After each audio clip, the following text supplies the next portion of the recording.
the performance of fight leaders and small teams on operations would not have become public knowledge for some time.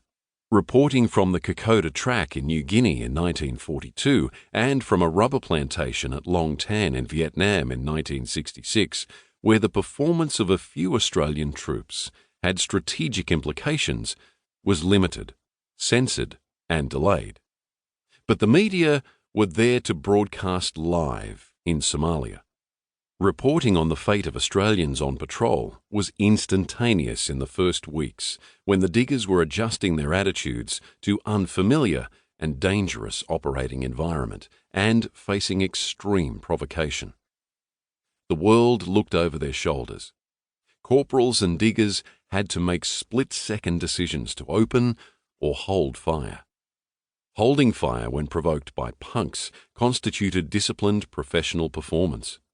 Opening fire before understanding the situation, especially against unarmed provocateurs, constituted unprofessional conduct and possible condemnation, even criminal charges.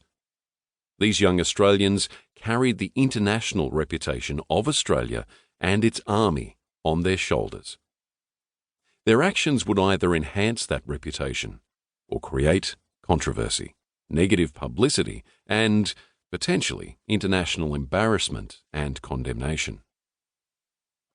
By objective standards of soldiering and the opinions of NGOs, local Somali community organisations, and American officers who commanded the Australians, fight leaders and their teams performed exceptionally well.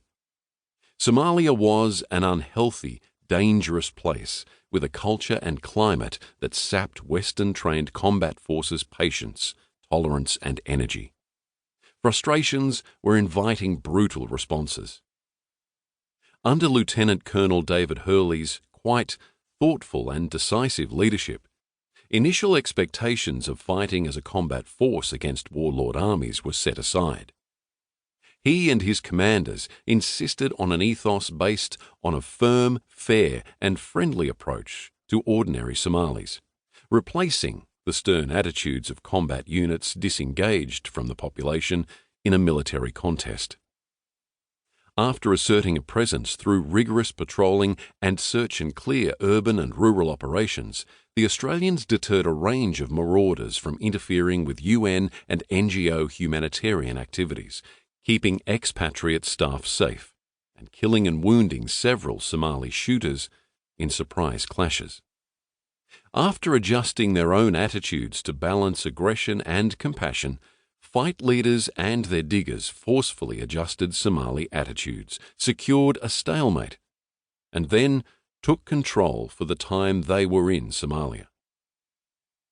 Australian soldiers individually and collectively helped a traumatised society needing a fair go, and gave ordinary Somali men, women, and children trying to survive a little bit of hope. Bob Breen, October 2022. Chapter 1. Settling in. The situation. By July 1992, civil war and drought had ruined Somalia. The survival of over 4 million Somalis depended on the distribution of food and the provision of clean water and medical services by UN agencies and aid agencies, collectively known as non-government organisations, or NGOs. Up to 100 people a day were dying in the inland city of Baidoa amidst the anarchy and widespread lawlessness. Their bodies were loaded onto carts and trucks and dumped into mass graves. Over 12,000 bodies lay in the softer soil of the riverbanks that ran through the city, awaiting the next wet season to be exhumed by running water to spread disease. 4 militia armies, led by what the Western media dubbed warlords, systematically looted and hoarded food and other life-sustaining commodities. The question was whether the United Nations, representing the ideals of international cooperation and humanitarianism, could intervene in Somalia to restore the flow of humanitarian aid to those most in need and facilitate political reconciliation.